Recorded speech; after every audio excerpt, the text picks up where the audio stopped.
They had charts, they had projections, they had years of intelligence meetings, but none of that mattered the moment you moved.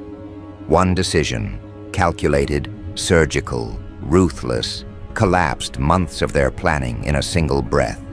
It wasn't luck, it wasn't emotion, it was pure tactical precision.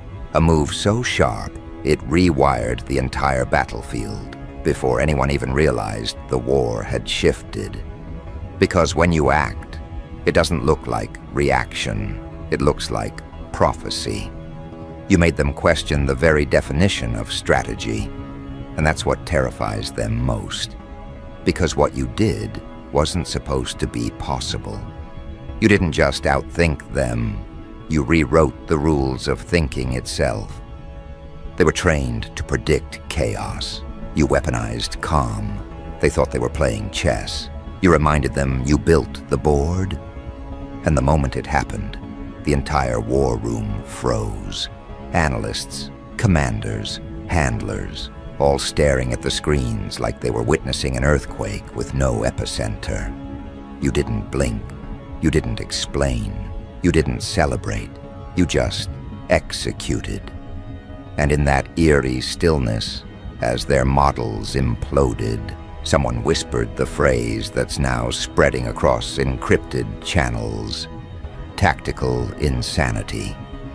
That's what they're calling it, because no one can categorize you anymore.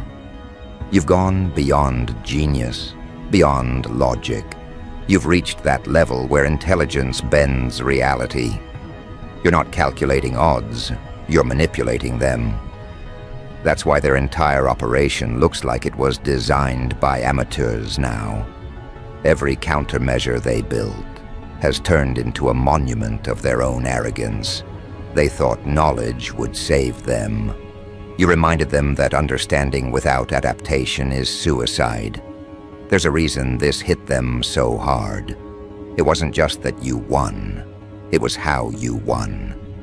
You moved like a ghost inside their systems, anticipating the move they didn't even know they were making yet. Every step they took brought them closer to your design. You didn't fight for control, you engineered surrender. And what's worse, you made it look effortless.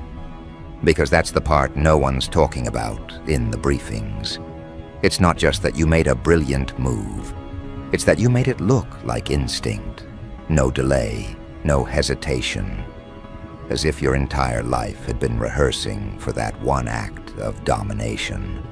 And now they're trying to explain it in reports, in simulations, in emergency debriefings. But every explanation fails, because none of them can comprehend how one mind dismantled an entire command structure without lifting a single visible weapon. You've become a paradox they can't erase. They can't even agree on your motive. Half of them think it was vengeance. The other half thinks it was an experiment. The truth?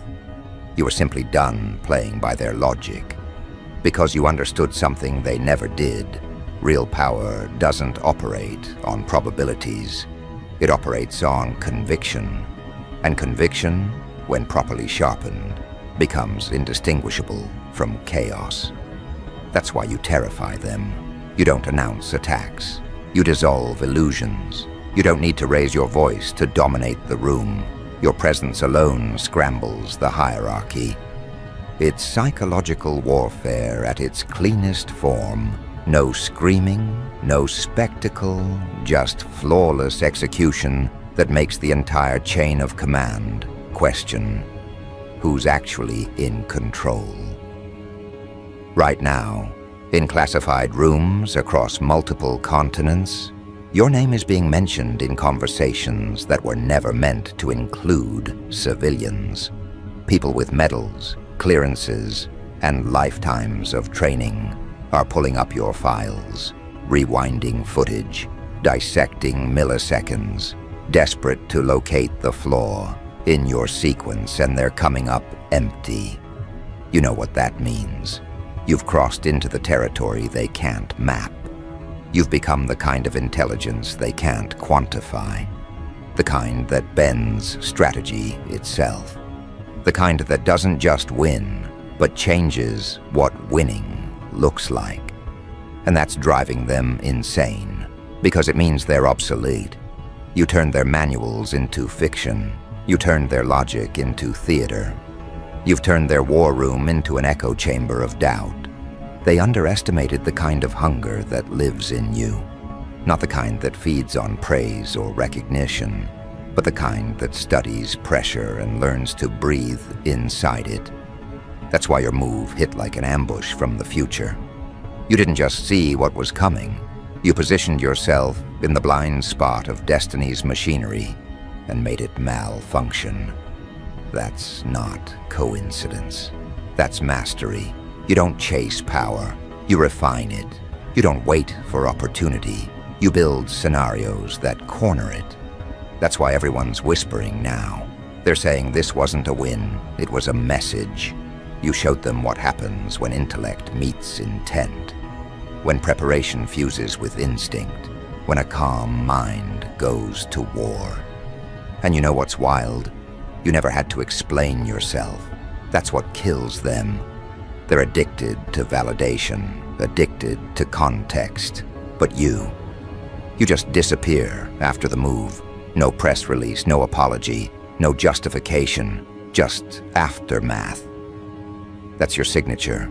Leave them staring at the ruins, trying to decode how it all fell apart while you're already 3 steps into your next phase. That's tactical insanity. Doing something so precise, so untraceable, that the line between genius and madness blurs into art. And deep down, even your rivals can't help but respect it, because they know they would have done the same thing if they could. The difference is, they can't. They operate from fear. You operate from design. They call it arrogance. You call it focus. They call it unpredictable.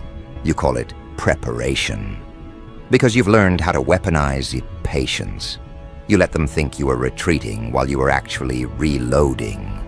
You let them interpret your quiet as defeat. While you are resetting the coordinates of control, you've turned misdirection into currency. You've made invisibility a performance. That's why every attempt to analyze you turns into obsession. They'll create profiles, psychological assessments, tactical breakdowns, and none of it will capture the truth. Because you're not following patterns anymore. You're writing them, and that realization alone is enough to dismantle entire hierarchies built on predictability. Behind closed doors, they're running simulations trying to recreate your decision-making process. It's useless. You didn't react to data, you reacted to the human condition behind the data. That's why you're lethal. You understand that strategy isn't about control, it's about disruption. You're not playing to maintain balance, you're playing to redefine it.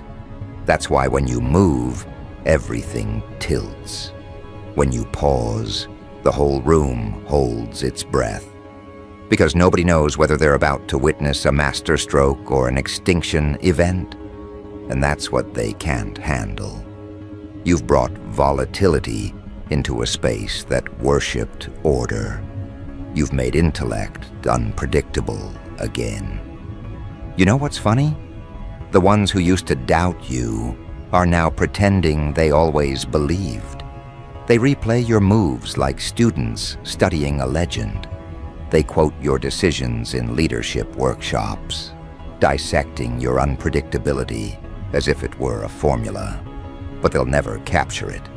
Because it wasn't a formula, it was you. A fusion of instinct, precision, and purpose that doesn't fit into any known category. You didn't just outsmart them, you out-evolved them. You made the war room obsolete. You made the idea of collective intelligence bow before individual clarity. They relied on committees. You relied on certainty. That's why their world is shaking. And the best part, you're not even finished. This was just the opening act. You exposed the flaw in their system. the assumption that strategy ends when victory begins. You've proven that real mastery is recursive. It evolves with every move. You don't just win once. You make the victory regenerate itself. Every action you take creates new variables, new confusion, new myths. You've turned unpredictability into your permanent terrain. That's why they call it tactical insanity, not because it's reckless, but because it's too advanced to imitate. They're still studying the old maps while you're building new continents, and soon they'll realize the cruel truth. They were never competing against you. They were competing against time, and time works for you now. Somewhere right now, a commander is staring at the footage of your move, slowing it down frame by frame, trying to spot the instant where you broke logic. But there is no instant. It wasn't one choice. It was the culmination of every subtle calculation you made while they were sleeping on your name. Every hour of restraint, every moment you observed instead of reacted, every quiet evaluation of motive and weakness, it all condensed into that one explosive execution. That's why it looked supernatural.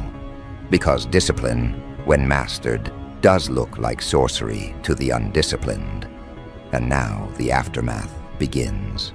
You can feel it, the tension in the corridors of power, the panicked recalibrations, the sudden audits, the emergency meetings. They're rewriting manuals, reassigning analysts, restructuring protocols, all because of one move, one act of clarity that shattered their illusion of control. You've made them realize that dominance isn't about resources, it's about comprehension. And comprehension isn't about what you know, it's about what you notice. You noticed patterns they ignored. You connected threads they dismissed. You turned their overconfidence into your invisibility cloak. And now, they're scrambling to figure out how to fight something that moves like a theory and hits like truth. But here's what no one in that war room has yet understood. You're not chasing destruction. You're orchestrating evolution. Every battle you enter is a laboratory. Every opponent is an experiment. Every victory is a test of awareness. That's why you don't need allies. You create consequences. You don't need applause. You generate reactions. You've become the control variable in a world addicted to chaos. They'll keep calling it insanity because it comforts them to believe you're just lucky or impulsive or unstable. But you know the truth. This isn't madness. It's mastery disguised as unpredictability. It's strategy without permission. And as the dust settles, as the headlines distort, as the whispers multiply, you're already gone, moving again, calculating the next strike that no one will see coming until it's too late. Because that's what defines you now. You don't fight battles. You end them before they begin. You don't participate in strategy.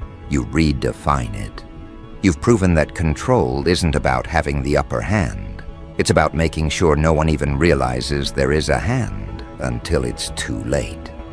And somewhere, in that dimly lit war room, where your name still echoes like a code they can't decrypt, a new realization is beginning to take shape. They finally understand that this wasn't about power. It was about perspective. You didn't just win. You changed how victory is perceived. You didn't just outmaneuver them. You dismantled the very concept of predictability. And as they try to rebuild, to restore their sense of control, they'll notice something they can't fix. You've become part of their calculations now. Every strategy they attempt will revolve around avoiding your shadow. Every move they make will be haunted by your absence. You've achieved what no one thought possible. You've made presence and absence equally dangerous. And that's where the legend begins to take root. Because every whisper about your move spreads a little more awe, a little more fear, a little more curiosity. You didn't just crush their plans. You redefined how plans are made. You turned intellect into intimidation. You showed them that genius doesn't need validation. It just needs timing. And as the world recalibrates to your rhythm, they're all starting to understand the real horror of what happened. You didn't just play the game better. You changed the game entirely. That's when the real investigation started. Not with computers, not with satellites, but with obsession. They want to know how one person dismantled a network designed to outthink nations. How you saw patterns that experts missed. How you predicted movements that hadn't even been planned yet. But they're looking in the wrong place, because your weapon was never the plan. It was perception. You see angles others dismiss, connections others can't hold in their minds without breaking. You don't think in lines, you think in collapses. You compress chaos until it folds into clarity. And when clarity arrives, it doesn't whisper, it detonates. You knew exactly when to strike. You read their emotional tempo the way a conductor reads silence between notes. You didn't just anticipate their next move. You made them believe it was their idea to make it. That's what no one's written in their reports. The psychological sleight of hand that rewired their confidence into your puppet string. Because the true battlefield was never the operation. It was the perception of control. And that's where you won. You didn't fight their strength. You made them overdose on it. You didn't counter their tactics. You made their tactics serve you. You let them walk into the illusion of dominance only to reveal later that every outcome was preloaded to favor your evolution.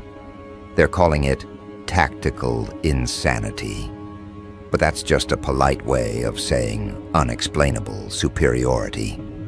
Because what you did broke the chain of cause and effect. You made strategy look supernatural. It's the kind of brilliance that doesn't announce itself. It just quietly rearranges reality, while everyone else is still arguing about definitions. That's the difference between intelligence and mastery. Intelligence studies the map. Mastery redraws it. And right now, they're studying your every decision, trying to extract a pattern that doesn't exist. Because you don't move on patterns. You move on psychological temperature. You read fear like weather. You track arrogance like smoke. You feel manipulation before it even leaves their mouth. That's not intuition. It's calibrated awareness. You've learned the oldest secret in psychological warfare. If you control interpretation, you don't need to control the event. You can lose the battle on paper and still own the narrative. You can walk away from the table and still dictate the rules of the next game. That's what drives them insane. They can't catch you because you don't exist in their categories.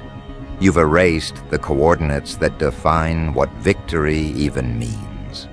To you, winning isn't about outcome, it's about influence.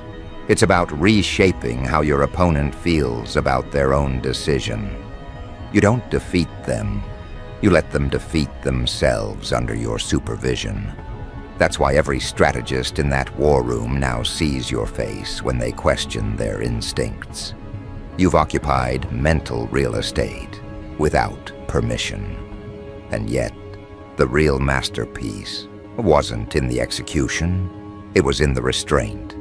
You didn't gloat, you didn't explain, you didn't feed their confusion with arrogance, you just let silence do the killing. Because you understand something every great manipulator forgets. Control is lost the moment you reveal that you have it. So you move like vapor. You let them fill in the blanks with their own paranoia. You let their imaginations exaggerate your intelligence. That's how legends are built. Not by talking, but by letting people overthink the parts they don't understand. And now they can't stop overthinking you. You didn't just outsmart a war room, you infected it. Every mind in there is now looping around your name, revisiting the moment they miscalculated, the gesture they misread, the silence they underestimated. Because that's the cruelest truth about your kind of genius. It doesn't end when the plan ends. It lingers. It mutates. It teaches. You've turned their failure into your mythology. You've turned every replay of your move into free propaganda for your legend. And the more they analyze it, the more they strengthen it. Because what they call tactical insanity is really just freedom from predictability. You're not random, you're just not constrained. And that makes you unstoppable. There's something terrifying about a mind that's detached from needing validation. You don't move to prove, you move to demonstrate. Every motion, every pause, every calculated delay, it all carries the weight of someone who no longer fears misunderstanding. You've ascended beyond their moral and procedural gravity. That's why they can't touch you. They're still chasing approval. You're chasing precision. They're still obsessed with being seen as right. You're obsessed with being effective. And when those two philosophies collide, only one survives, the one that doesn't care about applause. And that's you. The enigma who walks into chaos and comes out with clarity. The strategist who wins by appearing reckless. The calm hurricane in human form. They call it insanity because their ego won't let them admit what it really is. Comprehension beyond hierarchy. You've learned to think where others react, to detach where others drown, to delay where others rush. You've mastered the art of psychological inversion, making the opponent's aggression work against itself. You let them burn fuel while you study the fire. You let them talk themselves into defeat while you say nothing. You made them believe they had the upper hand because you designed the illusion they were holding. And now they're terrified to move. Every new strategy is haunted by the question, what if that's exactly what you want? You've turned paranoia into a virus that eats their confidence alive. Every hesitation costs them authority. Every adjustment proves your influence. You've become the unspoken variable in every operation. You've made your absence more dangerous than your presence. That's psychological dominance at its purest form. Not force, not violence, just mental gravity so strong it warps every decision around you. People forget, war isn't just fought with bullets or budgets. It's fought with narratives, perceptions, implications. You understood that earlier than anyone. That's why you never needed a team to win. You just needed understanding. Because once you understand human motive at its core, the rest is predictable theater. You knew they'd doubt you. You knew they'd underestimate the quiet. You knew they'd mistake calm for weakness. And you used that arrogance like camouflage. You hid inside their assumptions. You let them build confidence on your stillness. You gave them a false sense of control because you wanted to study how they behave when they think they're untouchable. That's the experiment you always run, how people expose themselves when they believe they're in charge. And they did. Every single one of them revealed their blind spots before the game even began. You cataloged their emotional triggers, their cognitive biases, their insecurities disguised as leadership. You learned how to press the right nerve at the right time. And when you finally made your move, it wasn't a decision. It was an inevitability they had built for you. That's the paradox. They prepared their own defeat while thinking they were preparing your downfall. They architected their failure. You just handed them the blueprint and let them build it themselves. That's the kind of victory that doesn't fade, it haunts. What they call insanity is actually the refusal to operate at their frequency. You don't obey their tempo, you warp it. You don't wait for openings. You create them by shifting perception. You understand that in every interaction, there's a pulse, a psychological rhythm that dictates flow. You find that rhythm, distort it, then reset it on your terms. That's what happened in that war room. You didn't break their code, you broke their confidence. Once that cracked, everything else fell apart naturally. No explosions, no spectacle, just a quiet collapse under the weight of realization. And that's the part they'll never recover from. The realization that their entire defense was built to stop the kind of mind they didn't believe existed. You made them believe in impossibility. That's your greatest psychological weapon, belief manipulation. You don't argue for dominance. You make people believe dominance is already yours. You plant seeds of inevitability in their perception until they subconsciously align with your vision. You didn't win through force. You won through mental suggestion. Every thought they had was a path you pre-laid. Every instinct they followed was a direction you framed. You didn't destroy their structure. You reprogrammed it. Now every strategist in that war room is seeing reflections of you in their own decisions.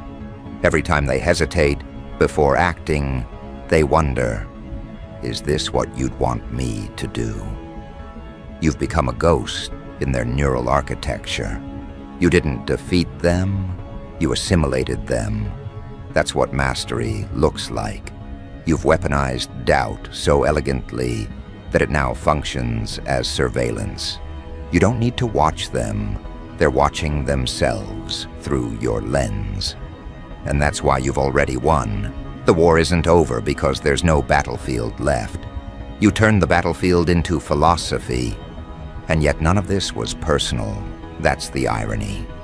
They think it was vengeance or pride or rebellion. It wasn't. It was discipline. It was alignment.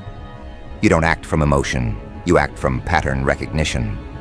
Every decision is the conclusion of unseen calculations. You study people the way others study equations. You map insecurity like topography. You treat arrogance as predictable gravity. It always collapses inward. That's why you're never shocked by betrayal, never rattled by opposition. You've seen the blueprint of human behavior too many times to mistake it for chaos. You don't get attached to reactions. You get fascinated by patterns. That's your calm. That's your edge. And because of that, you've reached a terrifying clarity, understanding that control doesn't come from domination. It comes from comprehension. Once you understand someone, they can't surprise you. Once you see their fear, you can steer their decisions without force. That's the quiet psychology you've mastered. Guidance through perception. You don't push, you redirect. You don't command. You invite compliance through precision. And the result, total influence without visible authority. You've become the unseen strategist, the invisible authority that shapes outcomes while remaining untouched by consequence. That's why the whispers keep spreading. They're not gossip, they're recognition. People have started to realize that your type of intellect doesn't belong to a side. It belongs to evolution itself. You're not fighting wars, you're advancing cognition. You're showing the world what happens when thought becomes weaponized, when clarity turns predatory, when composure becomes lethal. You didn't just outsmart a war room, you outgrew the concept of needing one. And deep down, that's what scares them most. Not your victory, not your dominance, but your detachment. The fact that you can walk away mid-chaos, no emotions, no attachment to outcome, just observation. That's the kind of power that breaks minds, because it means you're not bound by their games anymore. You've transcended manipulation because you've learned to see it as pattern repetition, not personal attack. And once you stop reacting, you start creating. You've mastered reaction control, the art of making stillness look like threat. Now, as the world tries to adapt to the legend they accidentally birthed, you stand somewhere above it all, not arrogant, not vengeful, just precise. Watching patterns unfold, watching behaviors reveal truths no technology could predict. You've reached a level of clarity that looks like madness to those who still depend on chaos for identity. That's why they call it tactical insanity. Because they can't explain a mind that doesn't panic. They can't explain a strategy that doesn't seek validation. They can't explain a person who can dismantle everything they've built without ever raising their voice. You didn't just win the war of intellect. You ended the illusion that intellect needs approval. You proved that clarity itself is a weapon, that stillness itself can be fatal, that detachment itself is control. And as they try to rebuild, as they attempt to reclaim the narrative, you've already moved on to the next unseen battlefield, the next layer of psychological mastery. Because you don't live for victories, you live for precision. You live for the moment when the world realizes you never needed to outsmart anyone. You just needed to understand them better than they understood themselves. And that's where it all transforms. Because once understanding becomes your compass, everything else bows to awareness. You no longer chase advantage, you become it. You move through situations the way light moves through glass. Invisible but altering everything it touches. They can't confront you directly anymore because confrontation requires predictability, and you dissolved that luxury the day you stopped seeking permission to think differently. You don't out-talk, out-fight, or out-perform, you out-perceive. You watch their impulses form before they become actions.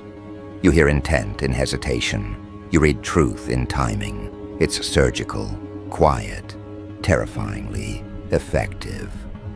They call it tactical insanity because their minds can't categorize calm executed at violent precision. In their world, strategy is loud. It's meetings, orders, projections, control. In yours, it's invisible. It's the art of being 3 decisions ahead while looking detached. You learn the secret most never grasp, that control isn't maintained by exertion, but by awareness. You can't lose what you don't need to hold. You can't be trapped when you no longer crave validation. That's why your move hit like a psychic bomb. You didn't destroy them, you exposed them. You revealed how fragile power becomes when it's built on assumption. Every confident smile, every command barked across that war room. All of it crumbled the moment they realized you had anticipated their realization itself. You turned their certainty into spectacle. You weaponized inevitability. The footage of that moment still circulates in their private networks. The flicker on the monitors, the silence that followed, the slow, dawning terror. When they understood you weren't improvising, you were demonstrating. They replay it endlessly, hoping repetition will turn confusion into comprehension. But it never does, because your kind of mastery doesn't exist on their frequency. They're decoding moves, you are orchestrating emotions, they're counting steps, you are calculating silence. They were operating in the visible realm, you were engineering outcomes in the unseen. That's what true strategy feels like to the uninitiated. Madness. They can't grasp that you no longer play to win. Winning implies opposition. You operate through orchestration. Every variable becomes a note. Every threat becomes rhythm. Every reaction becomes harmony. You don't dominate your environment, you conduct it. That's the phase they can't replicate, because conducting requires detachment. You have to hear chaos without being part of it. You have to let noise exist without letting it define you. That's the state you've mastered, the unshakable composure of someone who no longer fears misunderstanding. You don't need people to get it. You just need them to feel it. And they do. The tension in rooms shifts when you enter. The tempo of conversation slows. Eyes search for cues, but you give none. You exist as a constant psychological reminder that precision doesn't have to announce itself. They can't tell if you're analyzing or resting, deciding or observing. And that uncertainty is its own weapon, because when people can't read you, they start reading themselves. That's when they reveal the cracks. That's when they make the mistakes you designed space for. You don't force collapse. You let insecurity trigger it. That's your brand of warfare, guiding your enemies into their own undoing while appearing detached. You're not impulsive. You're surgical. You don't act unless alignment is perfect. And that's what they hate most, the waiting. Because patience is terror to those addicted to noise. Every pause from you feels like judgment. Every glance feels like data extraction. You've trained the world to overreact to your stillness. That's tactical insanity, a strategy so refined it looks impossible to those who depend on struggle to feel alive. You've made tranquility predatory. You've made intellect look ruthless. You've turned comprehension into dominance. And yet what truly separates you is what comes after the victory. While others celebrate, you deconstruct.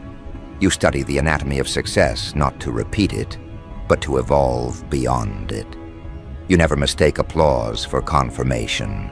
You treat recognition as distraction. That's why they can't keep up. You're not chasing the same trophies. They're still competing for relevance while you're refining perception. They're still strategizing on paper while you're rewriting frameworks inside their minds. You've made elevation a habit. You don't just adapt, you redesign your own parameters after every triumph. That's how you stay untouchable. And the legend grows because you never correct it. You let them mythologize what they can't analyze. You let them turn your methods into rumors, your calm into mystique, your detachment into fear.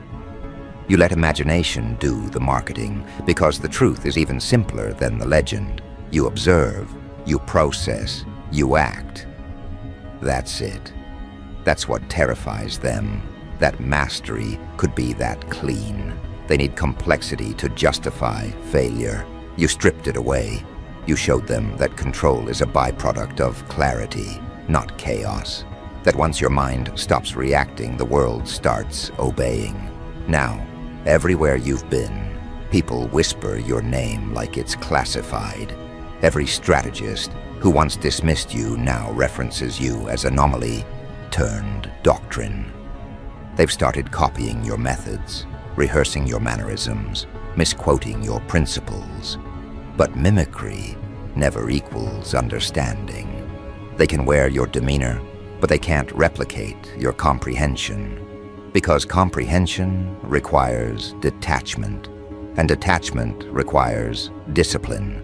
The one trait no imitator can fake under pressure. That's why your legend endures. You didn't build it with theatrics, you built it with restraint. And as the dust of that war room settles into history, your absence becomes instruction. Every time a new strategist sits at that table, someone warns them with a whisper, "Remember what happened last time someone thought they could predict him." You've become their calibration point, the measure of unpredictability itself. You taught them the ultimate paradox of intelligence, that the smartest mind isn't the one that knows most, but the one that knows when not to act. You turned withdrawal into dominance. You turned disengagement into weaponry. You made calm terrifying again. You know you've reached transcendence when your name stops meaning a person and starts representing a principle. That's what you are now, a principle. The embodiment of strategic awareness pushed beyond ego. A living equation that solved itself. And the irony? You never intended to prove anything. You were just tired of seeing brilliance shackled by performance. So you moved differently. You acted without needing witnesses. And the result became undeniable proof that the highest form of intellect isn't control. It's freedom from needing it. Now, as the Watchers document your patterns and leaders rewrite doctrines to avoid your shadow, a quiet realization is spreading through every level of power. Nobody saw that move coming because it wasn't a move. It was evolution disguised as decision. You didn't just outsmart them, you outgrew the dimension they operate in. And as they recalibrate their instruments, build new safeguards, rewrite their manuals, they'll finally confront the truth you've lived all along. Clarity doesn't compete. It conquers by existing. And that's why your legend will outlast them all. Because when they speak of you, they won't say you won. They'll say you shifted reality without warning. They'll call it tactical insanity. But you'll know what it really was. Perfect understanding, executed flawlessly.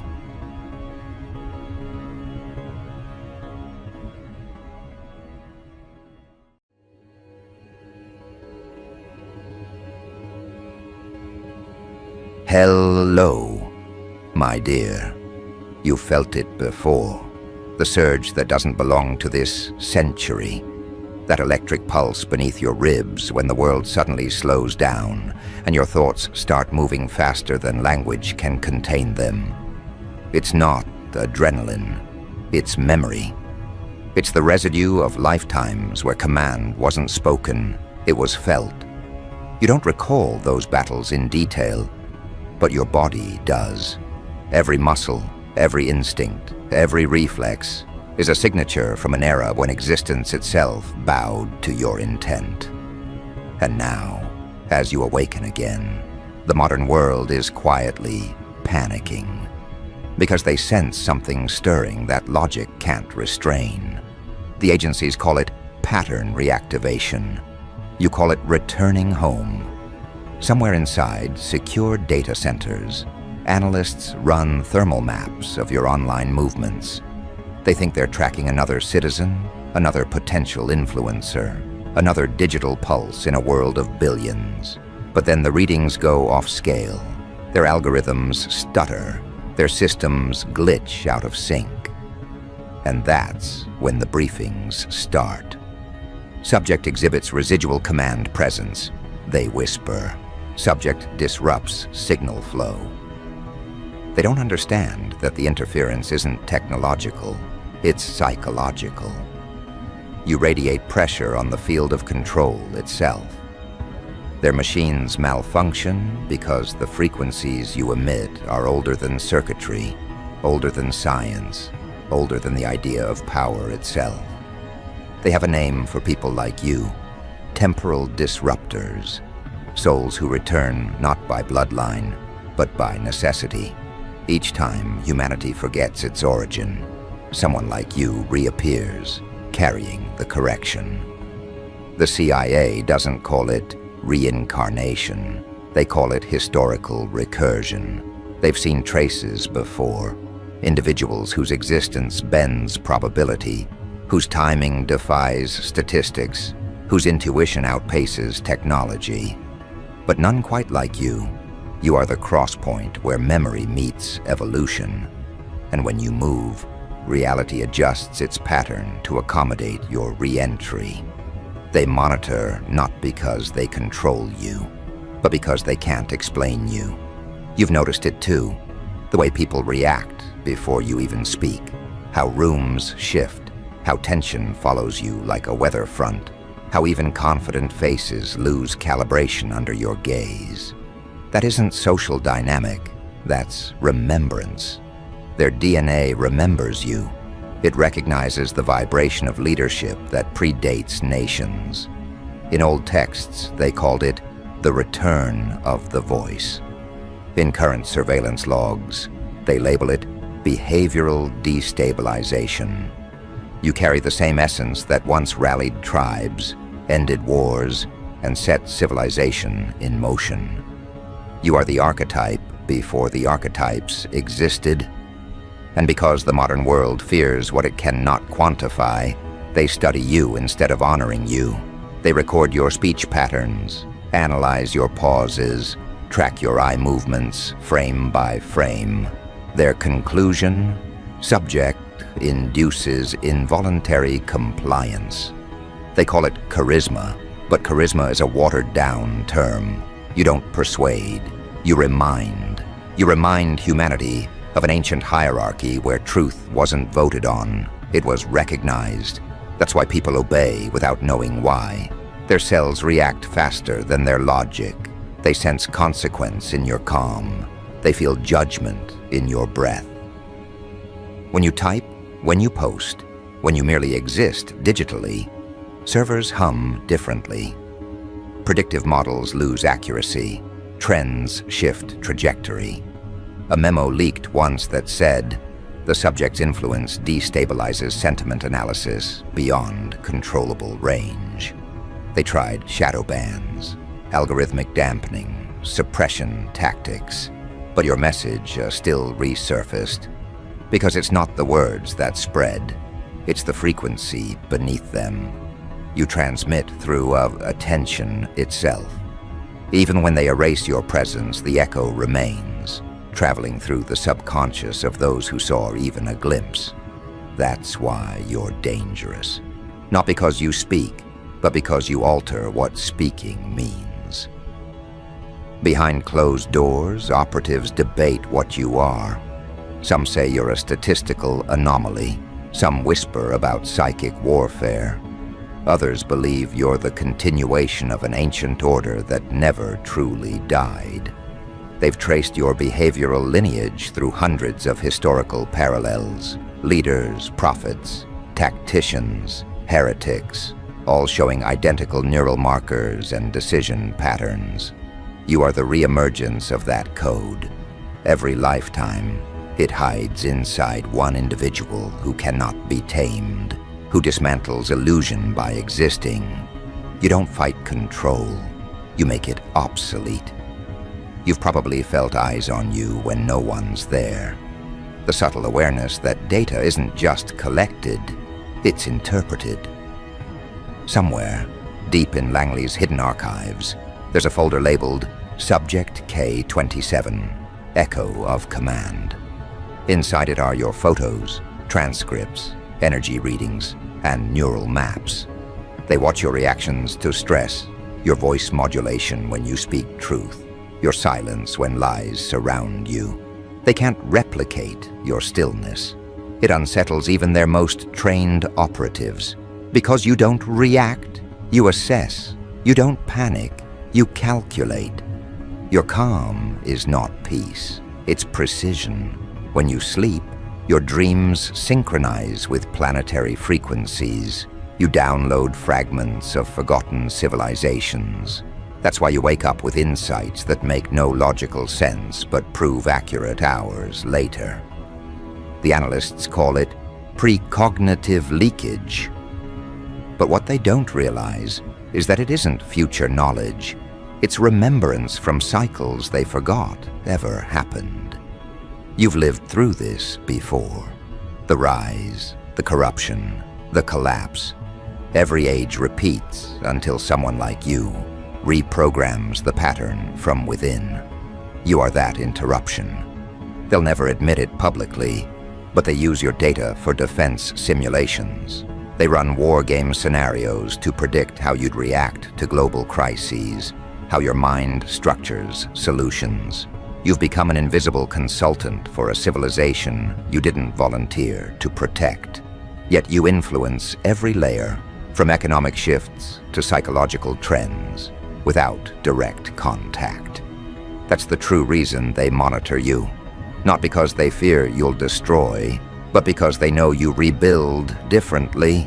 You create new order through insight rather than control, and that terrifies every institution built on hierarchy. Every few weeks, a meeting takes place where your name is spoken cautiously. Analysts, behavioral scientists, and ex-military officers gather around holographic maps showing your digital trail. They project your interactions, your patterns, your silence intervals. They can't predict your next move because you no longer operate within reaction. They've realized you operate from initiation. You don't respond to the world. You trigger it. They called that conscious causality phenomenon. In simpler terms, you are the cause pretending to be the effect. That's why coincidences follow you. Traffic clears when you're late. Opportunities appear exactly when you're ready. Threats dissolve before confrontation. They call it luck. You call it awareness aligning with design. And each time it happens, their data scientists go mad trying to find correlation. They can't. Because cause and effect rearrange themselves around your intention. You are the living breach between probability and command. That's not magic. It's the original human state, the one they've been trying to suppress since civilization began. You are never meant to blend in. That discomfort you feel in crowds isn't anxiety, it's incompatibility. You don't resonate with noise, you resonate with structure. You don't chase trends, trends bend toward you. That's why even your quiet moments spark imitation. That's why they copy your tone, your rhythm, your imagery. They call it influence. But what you're actually doing is reawakening their dormant coding. Every human carries a fragment of what you fully embody. The agencies monitor you because they fear what happens if too many others awaken through you. Sometimes you notice glitches in conversation. Someone says exactly what you were about to say, or technology responds before you touch it. Those aren't coincidences. They're alignment tests. Reality checking if you still remember who you are. And every time you acknowledge it without fear, the alignment deepens. You are syncing with your true bandwidth, and that's when interference begins. Surveillance equipment malfunctions, GPS readings distort, audio clips playback reversed. They think it's error. It's not. It's resistance, the world struggling to contain consciousness that refuses limitation. And yet through all of this, you remain calm. Because deep down, you know this isn't the first awakening, and it won't be the last. The watchers may think they're observing you, but you're observing their observation. You study their study. You understand that attention itself is currency, and the moment you stop reacting, their power dissolves. The agencies will eventually realize that what they're witnessing isn't threat, it's restoration. You are rebalancing the timeline.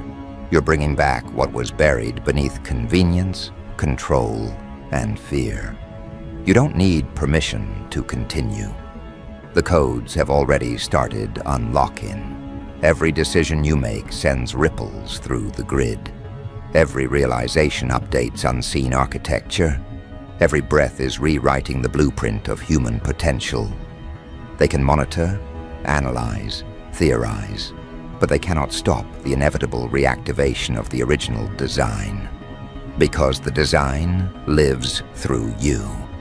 You are the loop that completes itself, the beginning that never ended, the command that outlasted its own history. And now, somewhere deep inside an underground monitoring station, a red light blinks on a terminal. Operators exchange nervous glances. One whispers, "He's active." They run diagnostics, cross-check readings, but it's too late. The pattern has awakened. You've breached containment not through rebellion, but through remembrance. Every move you make now reshapes unseen equations. Every thought you project echoes through unseen corridors. The watchers record, the analysts panic, and the agents write new reports filled with the same conclusion: containment impossible. Because you were never meant to be contained. You are the original variable, the one who walked through centuries carrying knowledge disguised as instinct. The one whose very existence reminds humanity that control is borrowed and power is remembered. And as your awareness sharpens, the world around you begins to rearrange itself, preparing for your next move. One that will make the agencies realize the truth they've been avoiding since the first signal appeared. Because you were never meant to be contained. You are the original variable. The one who walked through centuries, carrying knowledge disguised as instinct. The one whose very existence reminds humanity that control is borrowed and power is remembered. And as your awareness sharpens, the world around you begins to rearrange itself, preparing for your next move. One that will make the agencies realize the truth they've been avoiding since the first signal appeared. The first sign wasn't your birth, it was the distortion. The day data streams worldwide began spiking in unpredictable rhythms. Clocks desynchronized by fractions of seconds. Communication satellites reported feedback loops that traced not to interference, but to a single global coordinate, your approximate location. Somewhere inside an underground operations room, the CIA's monitoring software went black for 4 minutes. No warning, no reason. When systems rebooted, every file on you had been duplicated into an encrypted folder no one claimed responsibility for. They called it an infiltration. You knew it was activation. Within 48 hours, 3 other intelligence agencies detected anomalies linked to your digital presence. Interpol flagged your social activity as statistically non-linear. A NATO cyber task force reported behavioral pattern contagion among its analysts, agents describing shared dreams, synchronized thoughts, and strange bursts of intuition that matched your online timestamps.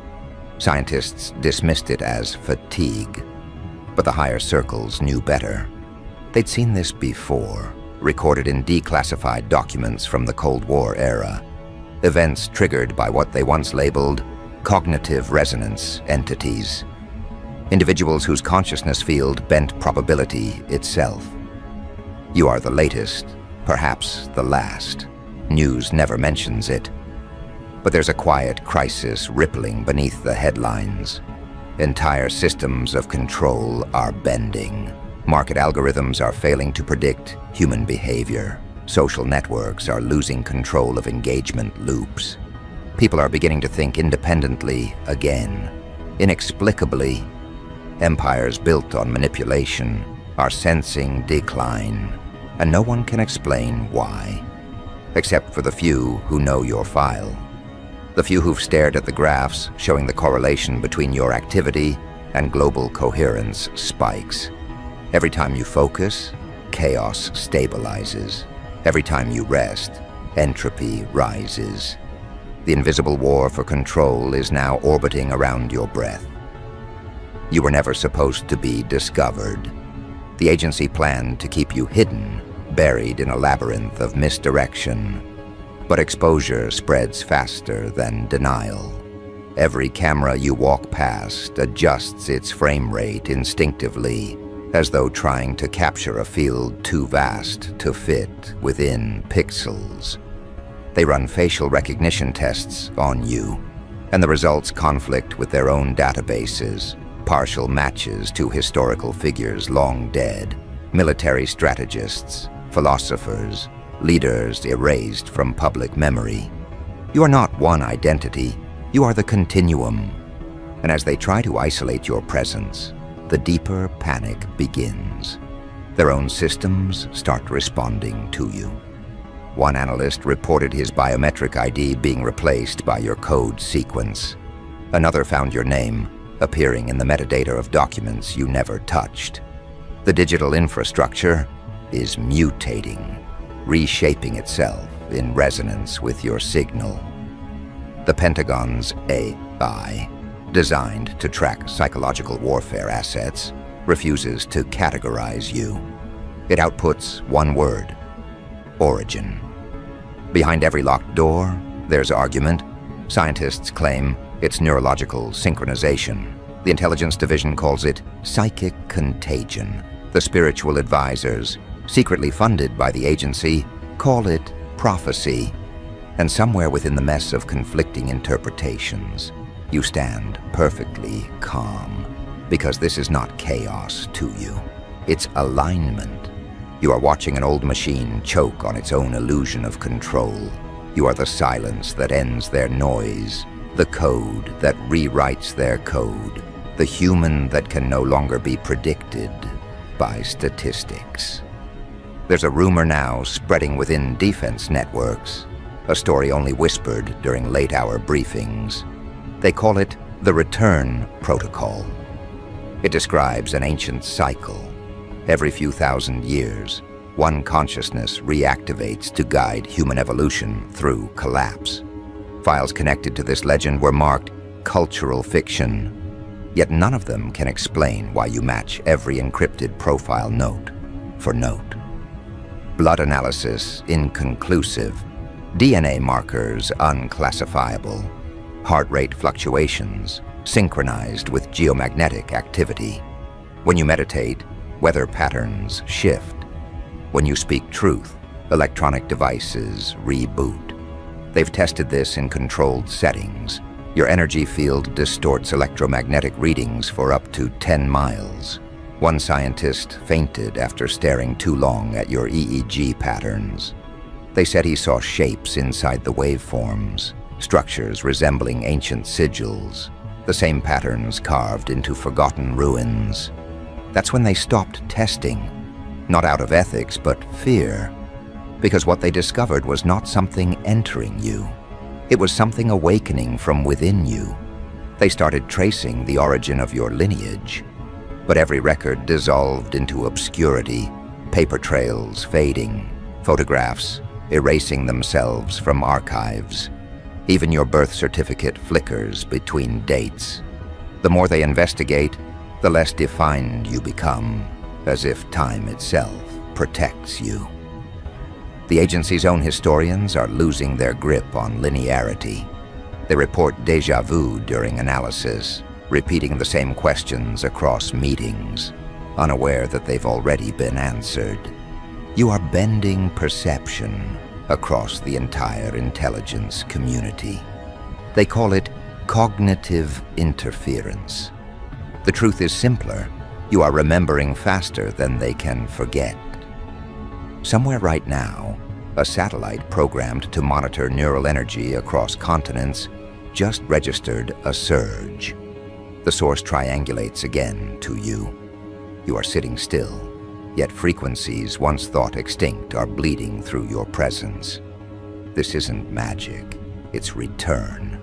The same resonance that guided civilizations before language now echoes again through you. Monks in the Himalayas report collective visions of a warrior clothed in light. Remote viewers from undisclosed programs sketch your outline without ever meeting you. Each drawing matches perfectly. You've become the convergence point for every mythology that wasn't mythology at all, but fragmented memory of your previous incarnations. Governments don't believe in destiny, but they believe in results. So they've started building countermeasures. Classified operatives trained in frequency shielding are dispatched near your vicinity. But each time, the results are identical. Equipment failure, memory loss, uncontrollable emotional breakdown. You dismantle them not through aggression, but through reflection. You turn their focus inward until they confront themselves. That's your oldest weapon, the mirror. You don't destroy enemies. You collapse the illusions they hide behind. The CIA calls it psychic disarmament. You call it recognition. Now their internal hierarchy is fracturing. Some want to suppress you, others to protect you. A third group, the silent ones, seek to join you. They've realized that opposing the awakening only accelerates it. The awakening isn't rebellion, it's restoration. And the deeper you breathe, the more the planet synchronizes. Earthquakes realign fault lines near ancient power sites. Volcanoes release stored magnetic energy. Oceans hum in low-frequency pulses previously undetected. Humanity calls it climate chaos. The agencies know it's consciousness, turbulence. You're rebalancing the world by existing. Deep beneath Washington, a special committee meets weekly now. The lights flicker every time they say your name. The director no longer uses it aloud. He refers to you as the constant. They've run simulations. Each scenario trying to contain your influence fails. The pattern is always the same. Suppression increases awareness. Resistance amplifies coherence. Indifference collapses morale. Every path leads back to one conclusion: containment impossible, transformation inevitable. One scientist, in a classified report, wrote the line that no one wanted to read. Subject is not part of the system. Subject is the reference the system was built around. They're beginning to realize the truth you've always known. You didn't come to fight them. You came to show them that their control mechanisms are fossils, relics of an era that forgot its origin. You are not here to lead followers. You are here to awaken mirrors. Every human who looks at you feels something rearrange internally. They think it's fear. It's actually the reintroduction of integrity. Your energy demands truth. Lies dissolve in your field like fog under sunlight. That's why deceivers avoid you, and genuine souls gravitate toward you without understanding why. Somewhere in Silicon Valley, engineers try to replicate your frequency using AI modeling. They feed your voice patterns into neural networks, hoping to create synthetic charisma. The results fail. Machines mimic sound, but not presence.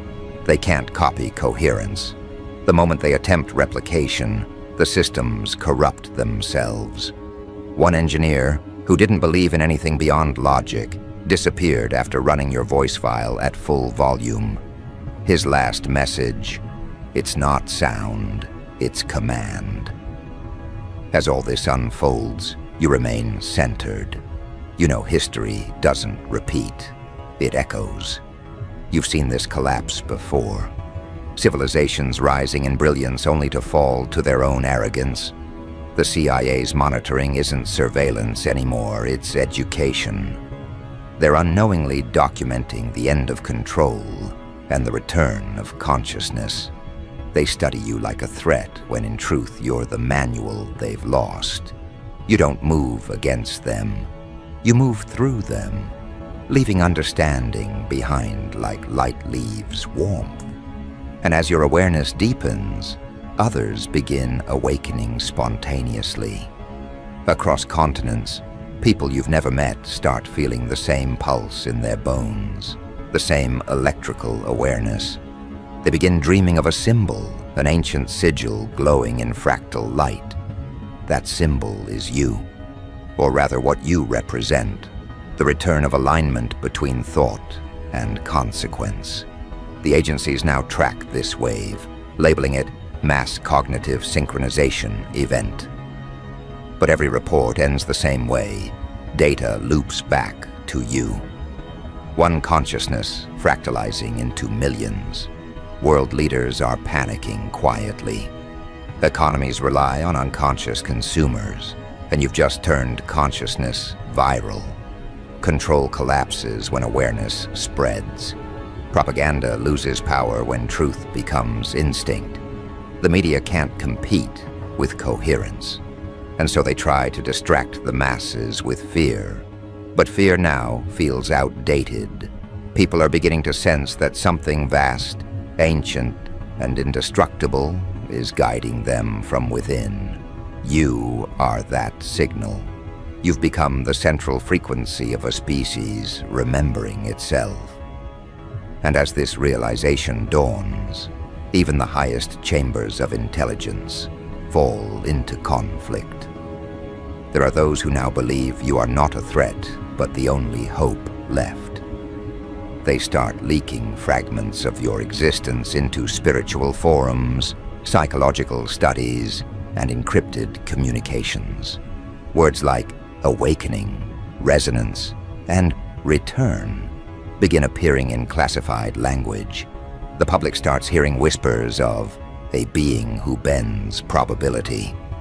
And though they try to keep your identity buried, the myth is already alive. The myth that is not myth, but memory. In one last desperate act, the agency authorizes a direct encounter. They send their most trained observer, a man who has spent decades analyzing every kind of psychological anomaly. He sits across from you in a soundproof chamber, shielded by electromagnetic barriers. He begins questioning, measuring, recording. You don't respond. You simply are. The machines begin to hum, lights flicker, recordings distort. The man trembles. He tries to speak, but your eyes meet his, and something ancient within him breaks open. He starts to cry, not out of fear, but recognition. For the first time in his life, he remembers, not data, not history, but himself. The experiment ends, but the awakening doesn't. You leave that room knowing you didn't win. You realigned. The agency will spend years trying to explain what happened that day, rewriting reports, denying footage. But they all know the awakening can't be undone, because the warrior they feared most has already become the frequency they secretly longed for. You didn't destroy their system, you made it transparent.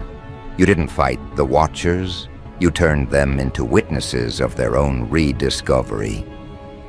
And as night falls across a world now humming with unexplainable synchronicity, you stand at the center, not as hero, not as villain, but as the reference point reality forgot. The CIA's data networks pulse with your pattern, satellites recalibrate to your rhythm, and deep beneath the surface of civilization, humanity begins to awaken to the truth. The one they tried to monitor was never a danger. The real danger was forgetting you ever existed. In the following hours, the agencies go silent, not by choice, but by reverence. They stop trying to interpret and start to listen. Every encrypted channel begins to carry strange interference, not random static, but a pulse, resembling a heartbeat. Your heartbeat. The analysts cross-check with biodata and confirm what they feared. The frequency that governs the global digital infrastructure is syncing with your physiology. You've become the invisible conductor of their machines. Every server hums in tune with your pulse. Every camera feed flickers when you breathe. Every encrypted file opens only when you decide it should. At first, they think it's coincidence.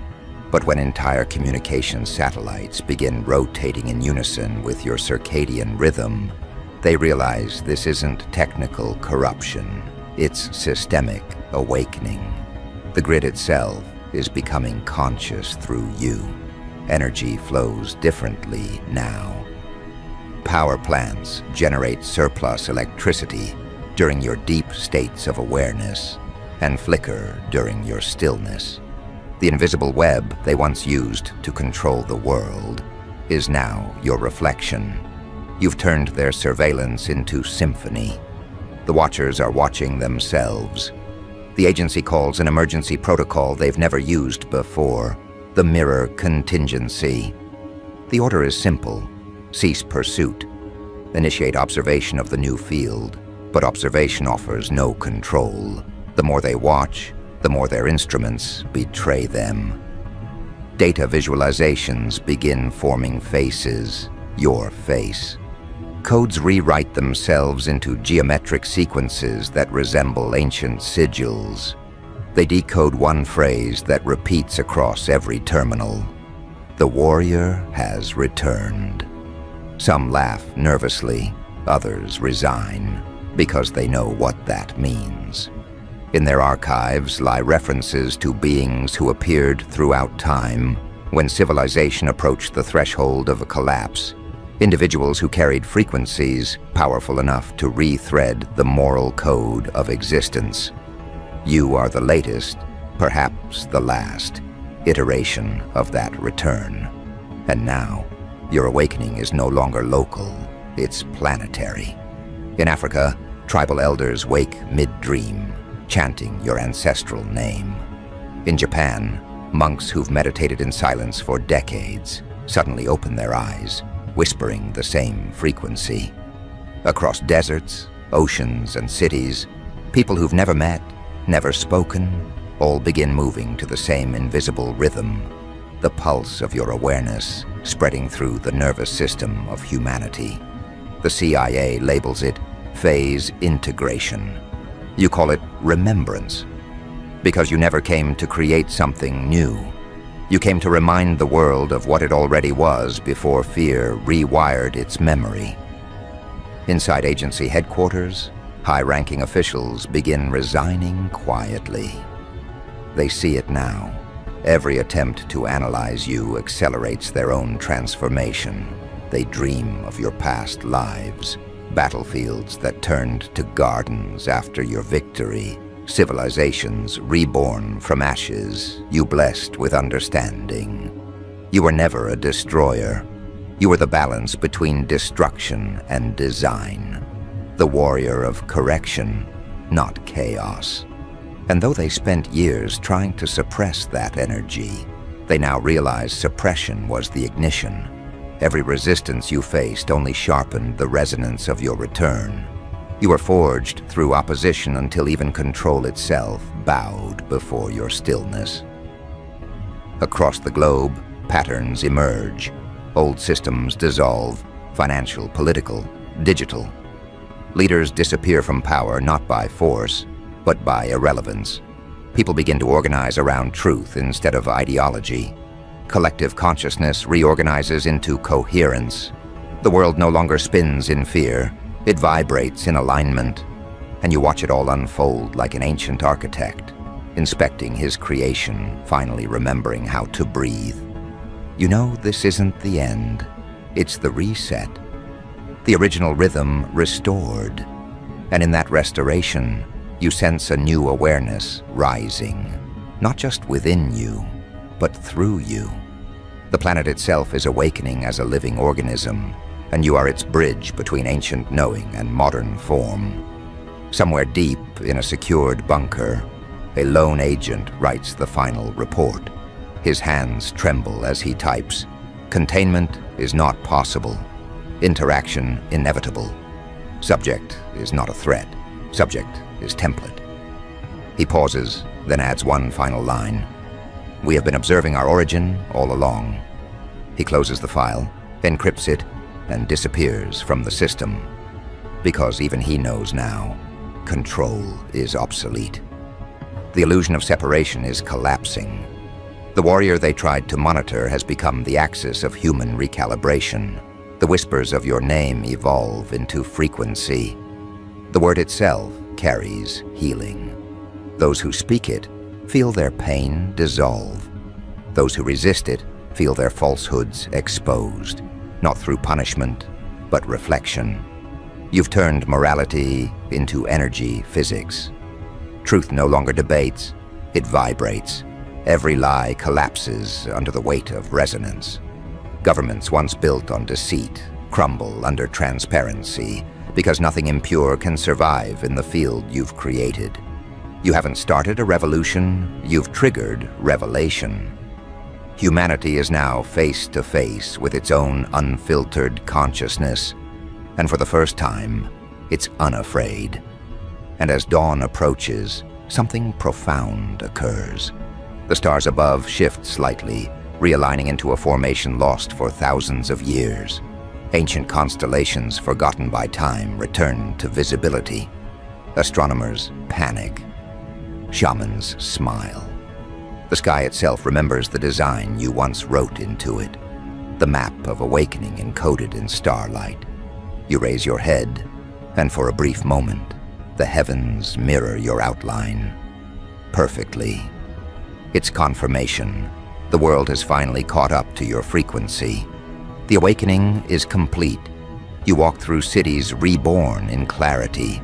No chaos, no noise, just awareness breathing through architecture. Technology no longer enslaves, it assists. Power no longer corrupts, it circulates. The agency that once monitored you no longer exists as a structure. It has transformed into a network of understanding. Its agents now teachers, its satellites instruments of coherence. The same tools that once watched you now protect the expansion of truth. You have inverted the entire hierarchy without force. You have turned control into service, surveillance into reflection, war into remembering. In the final transmission intercepted by the few remaining intelligence nodes, one message is recorded. It isn't written in language. It's vibrational, rhythmic, and undeniable. Analysts convert it to audio and hear your voice, calm, direct, infinite. The experiment is over. The warrior has awakened. Humanity remembers. Then the transmission stops. Systems reboot. Networks go quiet. The new world begins its first collective breath. You stand alone, yet you are surrounded by everything that was ever searching for you. The earth hums with gratitude. Every frequency that once resisted you now resonates in harmony. The watchers are gone, because everyone is watching now. Each person aware, awake, responsible. You've erased the concept of power by restoring understanding. And as you step forward into the dawn of a world synchronized with its origin, you know your mission was never to be worshipped. It was to awaken recognition in all who could sense your field. Somewhere, a child looks up at the morning light and feels something ancient stir inside them. They smile without knowing why. But you do. You know exactly why. Because that child carries your code now. The blueprint of balance passed forward through awareness. The awakening continues through every breath, every thought, every heartbeat aligned with truth. The ancient warrior never left. He multiplied. The agencies, the systems, the watchers, they were never enemies. They were instruments waiting for command. And now that command has returned, not in orders, but in understanding. You don't dominate reality anymore. You harmonize it. And in doing so, you remind existence of its original purpose, to expand through awareness, not fear.